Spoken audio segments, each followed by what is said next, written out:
안녕하세요 여러분. 밤새 잘 주무셨습니까? 4월 9일 화요일 아침이 밝았습니다. 어제는 개기일식이 있었는데요. 구경 잘 하셨습니까? 조지아 같은 경우는 86%가 이 달이 태양을 가렸다고 하고요. 뉴욕 같은 경우는 100% 개기일식이 이루어졌다고 하는데요. 앞으로의 개기일식은 20년 후에 그때서나 볼 수 있다고 합니다. 저 같은 경우는 아마 은퇴를 하고 나서일 것 같은데요. 오늘이 중요하죠. 오늘 이 시간 우리는 하루 한 말씀으로 주님의 말씀을 묵상하며 하루를 시작하려고 합니다. 오늘 우리에게 주신 말씀은 어제에 이어서 아모스 2장입니다. 6절부터 8절까지의 말씀을 제가 봉독해 올리겠습니다.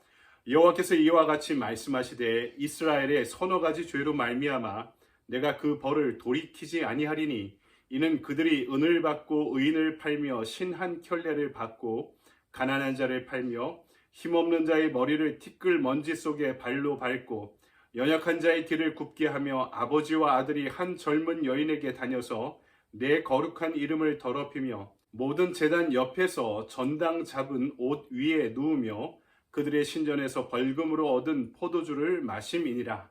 아멘. 주님의 말씀입니다. 주님께 감사드립니다. 이 아침에 우리에게 주신 말씀 가지고 죄는 역사적으로 반복된다라는 제목으로 말씀을 증거하도록 하겠습니다. 아모스는 모두 9장으로 이루어져 있고요. 그 구조는 8355로 이렇게 구성되어 있습니다. 8355가 뭔가? 8은요, 아모스를 보면 8나라에 대한 심판을 예언하고 있습니다. 3은 아모스서 전체에 3편의 아모스 선지자의 설교가 기록되어 있고요.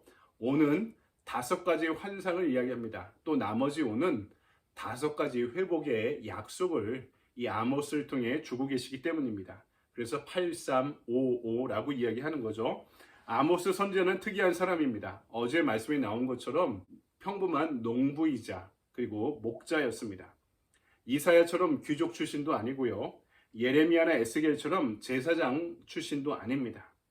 매우 평범한 그리고 비천한 신분의 그런 예언자가, 선지자가, 그것도 남한국 유다 출신의 사람이 북왕국 적진의 한복판까지 가서 거기에서 예언을 전하는 아주 희귀한 일들이 벌어지게 되었는데요.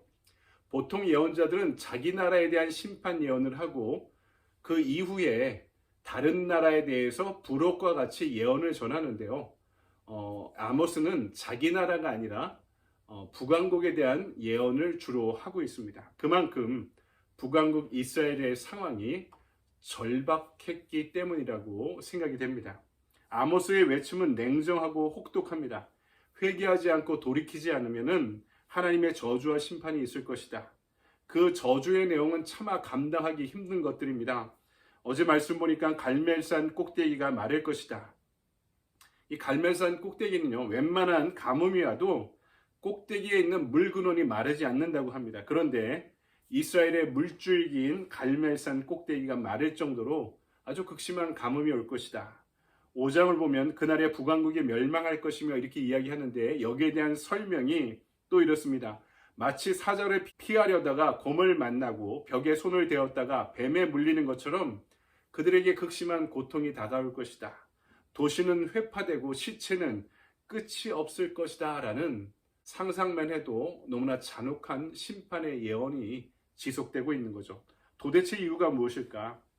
욥의 이야기처럼 고난 앞에 우리는 물을 수밖에 없습니다. 그런데 이유 없는 고난에 대해 항의했던 욥과 다르게 이스라엘의 멸망의 이유, 심판의 이유는 분명합니다. 그 내용이 이제 오늘 본문을 통해 시작되고 있는데요. 앞부분의 1장에서 이스라엘과 더불어 이방 나라에 대한 심판을 예언하고 있고요. 다시 오늘 2장으로 넘어와서 4절과 5절에서는 유다에 대한 심판 예언을 하고 있고, 그리고 6절과 8절에서는 그 핵심 예언의 대상인 북왕국 이스라엘에 대한 예언을 선포하고 있습니다. 남왕국과 북왕국 모두 그들에게 반복되는 어떤 패턴의 죄가 있다는 것입니다. 남왕국의 죄는 말씀에 대한 불순종이다 이렇게 언급하고 있고요. 북왕국에 대한 내용은 6절 이후에 매우 구체적으로 언급되고 있습니다. 그 내용을 한번 살펴보도록 할까요? 먼저는 경제적인 죄악입니다. 아모스는 이스라엘의 죄악에 대해 제일 먼저 이야기하는 게 이 경제적인 문제, 돈 문제였습니다. 6절, 이는 그들이 은을 받고 의인을 팔며 신 한 켤레를 받고 가난한 자를 팔며, 그러니까 은이나 신 한 켤레를 얻기 위해서 정의도 희생시키고 사람의 생명도 그 가치도 무시했다는 것입니다. 사람이 살아가는데 돈은 매우 필요하고 중요한 것이 분명합니다. 하지만 그 돈을 그 가치 이상으로 숭배하는 것은 분명한 우상 숭배이며 죄가 분명합니다.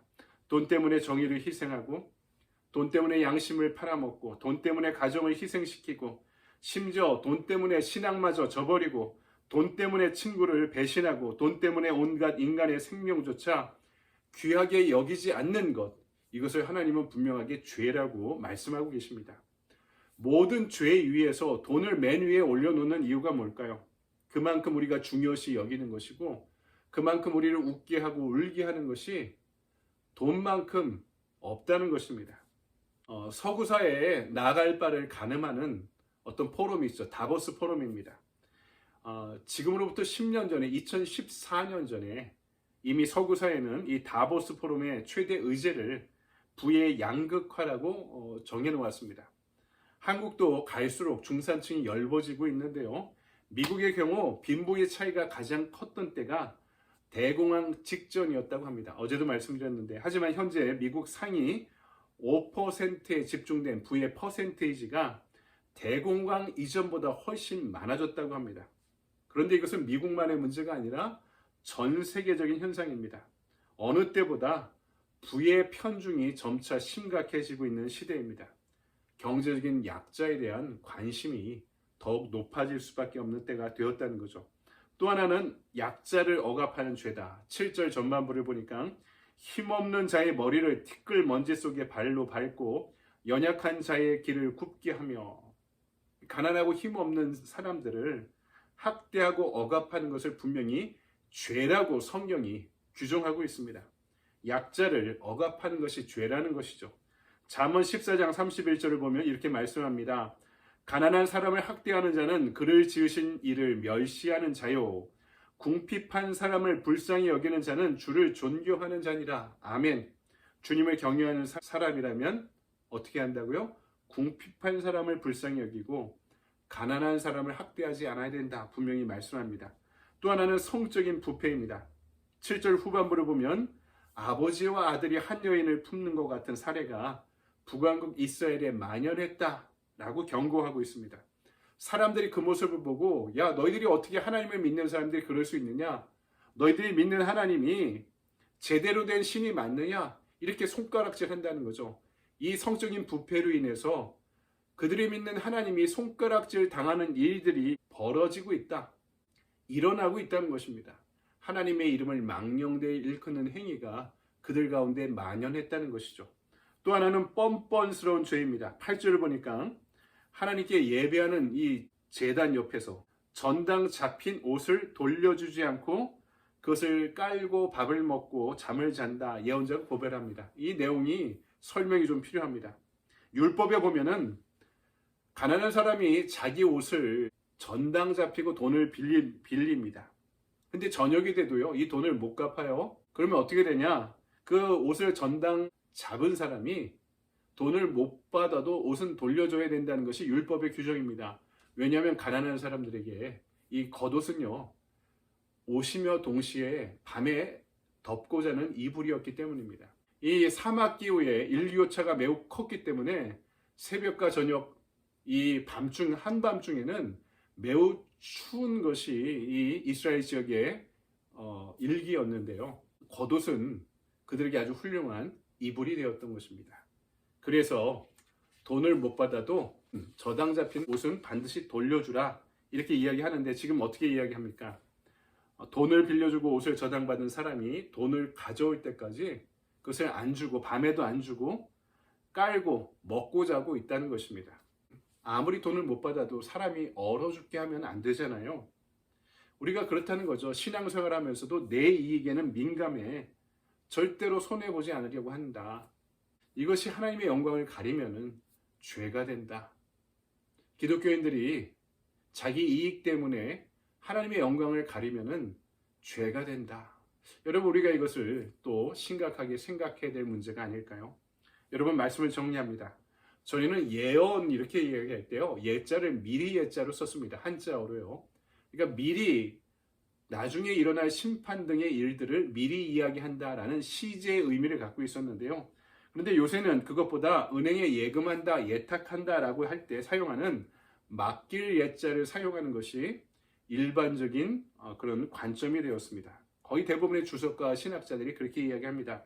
그렇다면 예언은 어떤 뜻입니까? 하나님의 말씀을 받는 것입니다. 예언자는 그 말씀을 받아 그분의 권위를 의지하고 사람들 앞에 선포하는 자라고 할 수 있습니다. 여러분, 예언서는요, 오늘 우리가 이 시대에 예언자가 되어야 된다고 분명히 우리를 부르고 있습니다. 그렇다면 먼저 내가 예언, 말씀을 받는 자가 되어야 됩니다. 시대의 불의가 대세가 되어가고 있고 비상식이 상식이 되어가는 시대입니다. 남을 비판하기 전에 먼저 내가 말씀 앞에 서야 합니다. 남의 불의에 민감하기 전에 나의 죄 위에 민감해져야 됩니다. 남을 손가락질하기 전에 내가 먼저 자복하는 사람이 되어야 됩니다. 그래서 그 말씀으로 세상 앞에 설 수 있는, 말씀을 예탁하신, 맡기신 그분의 권위에 의지에 세상 앞에 서는 사람이 될 수 있는 것입니다. 오늘 말씀 보니까 죄의 특징은 역사적으로 반복되는 것입니다. 죄는 항상 습관적입니다. 그래서 빠져나오기가 더 힘든 것이죠. 그렇기 때문에 언제나 예언자들은, 말씀을 받는 자들은 내가 먼저 그분 앞에, 그분의 말씀 앞에 바로 서고 그 말씀으로 나를 비추어 봐야 한다는 것입니다. 오늘 하루 하나님과의 만남과 교제 가운데 그 진리의 말씀 앞에, 어미한 말씀의 현실 앞에 거울과 같이 나를 비춰보고 바로 설 수 있는 저와 여러분의 복된 하루가 되기를 주님의 이름으로 간절히 축원드립니다. 아멘. 적용의 질문입니다. 오늘 내 삶에서 반복되는 죄가 있다면 무엇입니까? 그 죄의 고리를 끊기 위해 어떤 노력과 실천을 하겠습니까? 매우 개인적이고 주관적인 질문입니다. 그래서 오늘은 액션 플랜을 따로 드리지 않습니다. 여러분 스스로 한번 묵상하며 생각해보고 적용해 보시기 바랍니다. 내가 압니다. 나에게 반복되는 죄가 무엇인지를.